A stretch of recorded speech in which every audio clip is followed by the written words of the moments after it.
Hello and welcome to Genic. स्वागत है आप लोगों का। आप लोगों के लिए एक धमाकेदार वैकेंसीज की न्यूज है। जैसा कि आप लोगों को ध्यान है, अभी रिसेंटली एक नोटिफिकेशन आया था एमपी सरकार की तरफ से, जहां पर कुछ आईएएन पोस्ट के बारे में बात करी गई थी।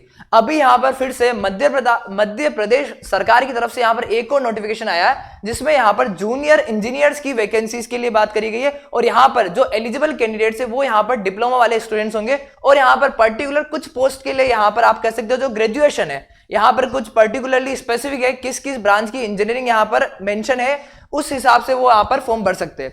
अगर मैं यहां पर बात करूं कि क्या क्या इंपॉर्टेंट डेट रहने वाली है, एग्जाम का क्या पैटर्न रहेगा, यहां पर कितना वेटेज किस पर्टिकुलर सब्जेक्ट का रहेगा, यहां पर इसके साथ ही आपका क्या क्या क्वालिफिकेशन रहेगा और यहां पर क्या रिजर्वेशन मिलेगा नहीं मिलेगा, सारी डिटेल के बारे में डिटेल में बात करेंगे। चलिए सबसे पहले देखते हैं यहां पर फॉर्म से रिलेटेड डेट की इंपॉर्टेंट डेट्स क्या है। तो यहां पर आपकी जो फॉर्म भरने की डेट है सर वो स्टार्ट होगी 9 अप्रैल से, और जो लास्ट डेट होगी सर वो रहेगी यहां पर 23 अप्रैल। अब यहां पर 23 अप्रैल के बाद ही 5 दिन आपको मिलेंगे। किसी टाइप की अगर एरर होगी फॉर्म में तो आप 28 तारीख के पहले 28 अप्रैल के पहले वो एरर को आप यहां पर करेक्ट कर सकते हैं। इसके बाद अगर मैं बात करूं एग्जाम डेट की, तो यहां पर एग्जाम डेट भी क्लियरली मेंशन है कि यहां पर 6 जून को आपका एग्जाम होगा। 6 जून आपकी एग्जाम डेट यहां पर फिक्स करी गई है। अब इसके बाद बात करूं मैं एप्लीकेशन फॉर्म को फिल करने की यहां पर क्या फीस होगी। तो यहां पर जो अनरिजर्व्ड कैंडिडेट है, जो यहां पर अनारक्षित अभ्यर्थी है, उनके लिए यहां पर रहेगी 500 रुपए प्रति प्रश्न पत्र। और अगर मैं बात करूं यहां पर एसटी, एससी और ओबीसी और स्पेशल एबिलिटी वाले स्टूडेंट्स के लिए, तो यहां पर उनके लिए रहेगी सर फीस 250 रहेगी। इसी के साथ चलिए आगे देखते हैं। जो नेक्स्ट डिटेल है सर वो रहेगा कि जैसे कि हमें पता है हमारा जो एग्जाम डेट है वो यहां पर है सर 6 जून को। अब यहां पर सर 6 जून को दो पाली के अंदर सर ये पेपर होगा। और जो पहली वाली रहेगी उसका टाइम रहेगा सर 9 से 12, और सेकंड वाले का रहेगा सर यहां पर 2:30 से 5:30 बजे के बीच में। और यहां पर जो इंपॉर्टेंट आपका रिपोर्टिंग टाइम है वो सारी इंफॉर्मेशन इन्होंने क्लियरली मेंशन कर रखी है। इसी के साथ आगे अगर मैं बात करूं सर आपका जो एग्जाम रहेगा वहां पर वेटेज क्या रहेगा। तो यहां पर जो टोटल मार्क्स रहेंगे आपके 200 मार्क्स और एक सिंगल पेपर होगा। अब यहां पर जो 200 मार्क्स है, इनमें से सर जो 100 मार्क्स रहेंगे वो आपके आएंगे यहां पर सामान्य ज्ञान से, हिंदी से, इंग्लिश से, सामान्य गणित, सामान्य तार्किक योग्यता, सामान्य विज्ञान, सामान्य कंप्यूटर ज्ञान, मतलब यहां पर aptitude, reasoning, mathematics, English, computer का बेसिक नॉलेज, सर यहां पर सारे के सारे मिलकर टोटल 100 मार्क्स का वेटेज रखते हैं। और उसके बाद जिस ब्रांच से आप बिलोंग करते हैं, चाहे सिविल हो, इलेक्ट्रिकल हो, इलेक्ट्रॉनिक्स हो, उस ब्रांच से रिलेटेड आपके क्वेश्चन आएंगे और उसका वेटेज रहेगा यहां पर 100 मार्क्स का। टोटल जो आपकी मेरिट बनेगी वो यहां पर सर 200 मार्क्स की मेरिट बनेगी।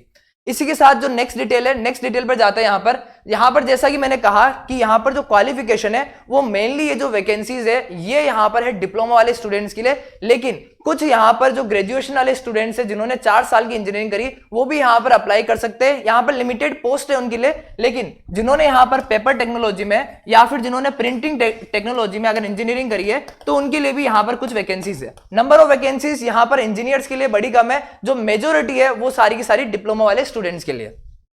इसी के साथ अगर मैं बात करूं सर यहां पर एज लिमिट का इन्होंने क्लियरली मेंशन कर रखा है कि यहां पर जो मिनिमम एज लिमिट होगी, यहां पर सर जो मिनिमम एज लिमिट रहेगी वो यहां पर रहेगी सर 18 ईयर्स, और यहां पर मैक्सिमम रहेगी सर वो 40 ईयर्स रहेगी। लेकिन इसके साथ जो कैंडिडेट्स यहां पर रिजर्वेशन के अंडर आते हैं, जिनको यहां पर एज रिलैक्सेशन मिल सकता है, सर उनके लिए यहां पर 5 साल का थोड़ा सा एज रिलैक्सेशन रहेगा। यहां पर मैक्सिमम जो एज लिमिट हो सकती है सर वो 45 ईयर्स हो सकती है, और यहां पर 45 से अधिक यहां पर किसी भी तरीके से या फिर किसी और सिनारियो में यहां पर जो एज है वो 45 से ज्यादा नहीं होनी चाहिए। ये इन्होंने यहां पर क्लियरली मेंशन कर रखा है। अब इसी के साथ यहां पर एक चीज का ध्यान रखना, एक इंपॉर्टेंट बात है कि यहां पर जितने भी यहां पर पोस्ट दे रखी है सभी पोस्ट के लिए अभ्यर्थियों का मध्य प्रदेश राज्य के रोजगार कार्यालय में जीवित पंजीयन होना अनिवार्य है। ये लाइन यहां पर जरा ध्यान देना। अब ये थोड़ी सी यहां पर डाउटफुल ये होती है क्या यहां पर अदर स्टेट्स वाले अलाउ होते या फिर नहीं होते। तो ये सर ये यहां पर मध्य प्रदेश सरकार या फिर इनकी तरफ से थोड़ा सा क्लेरिफिकेशन मिलेगा कि क्या यहां पर जो अदर स्टेट वाले हैं अगर वो यहां पर इस योजना के तहत इस जीवित पंजीकरण में अगर अंदर आते हैं तो वो यहां पर अप्लाई कर पाएंगे। तो इसके रिगार्डिंग जो भी क्लेरिफिकेशन रहेगा उसके ऊपर जल्दी ही अपडेट मिल जाएगा। चलिए अब आगे बात करते हैं। आगे अगर बात करी जाए, अगर मैं बात करूं यहां पर सबसे पहले प्रमाण पत्र वाली बात हो गई है।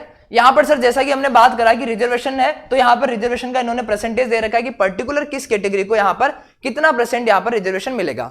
अब बात आते हैं सर जो हमारी सबसे काम की चीज है कि सर यहां पर डिपार्टमेंट वाइज और category wise total number of vacancies कितनी है, क्योंकि हम टोटल नंबर ऑफ वैकेंसी देखकर ही तो अप्लाई करेंगे। तो यहाँ पर अगर मैं डिपार्टमेंट वाइज अगर बात करूं तो सर जैसे कि आप देख सकते हैं यहाँ पर सबसे लेफ्ट वाले कॉलम में यहाँ पर डिपार्टमेंट दे रखा है। यहाँ पर इन्होंने क्लियरली मेंशन कर रखा है कि सीधी भर्ती के हिसाब से, और यहाँ पर क्या है संविदा के हिसाब से। यहाँ पर सर ब्रांच वाइज इन्होंने मेंशन कर रखा है कि पर्टिकुलरली ये जो पोस्ट है ये यहाँ पर किस ब्रांच के लिए, सिविल के लिए हो गया सर, या विद्युत के लिए हो गया, और इस तरह यहाँ पर इन्होंने जो टोटल नंबर ऑफ वैकेंसीज है इनका मेंशन कर रखा। ये पूरा का पूरा नोटिफिकेशन है, आपको यहाँ पर डिस्क्रिप्शन के अंदर मैं लिंक प्रोवाइड कर दूंगा जहां पर पूरा का पूरा नोटिफिकेशन आपको मिल जाएगा, और वहां से आप पोस्ट नंबर ऑफ पोस्ट यहां पर कैटेगरी वाइज आप यहां पर चेक कर सकते हैं। अगर मैं यहां पर ब्रॉड सेंस में, सबसे ब्रॉड सेंस में बात करूं कि टोटल नंबर ऑफ वैकेंसीज कितनी है, तो आप यहां पर क्लियरली देख सकते हैं कि यहां पर जो नंबर ऑफ वैकेंसी है सर वो है यहां पर 3435। जी हाँ, 3435 वैकेंसीज हैं, और ये सारी vacancies different department, different category और ब्रांचेस के हिसाब से डिस्ट्रीब्यूटेड है। अब यहां पर जो मेजोरिटी है, जो यहां पर मेजोरिटी ऑफ वैकेंसीज है वो कहां से है सर, वो यहां से है सिविल ब्रांच से।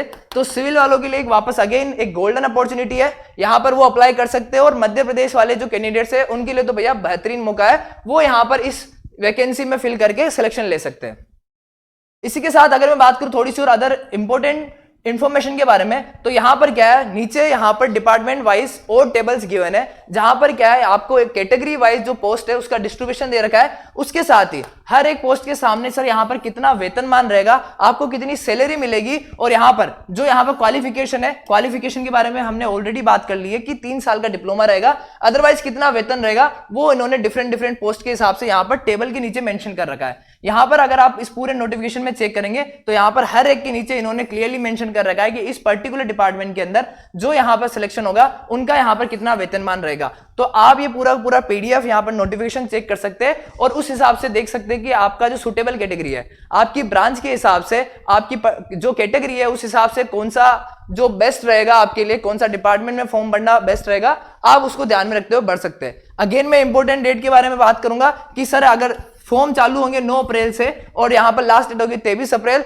तो जल्दी से भर लीजिएगा, टाइम पे भूलिएगा नहीं। और यहां पर जो एग्जाम डेट है वो भी क्लियरली मेंशन है, मतलब ज्यादा टाइम है नहीं आप लोगों के पास, तो आज से ही सर तैयारी में जुट जाइएगा। इसी के साथ एक और अपडेट, अगर आप तैयारी करना चाहते हैं तो जो हमारा जेनिक प्लेटफॉर्म है यहां पर जुड़कर आप इस एग्जाम की तैयारी कर सकते हैं, और इसी के साथ जो आपका एक सपना है जेईई बनने का वो आप साकार कर सकते हैं। तो मिलते हैं इसी टाइप की किसी और अपडेट में, तब तक के लिए bye bye, thank you and take care everyone.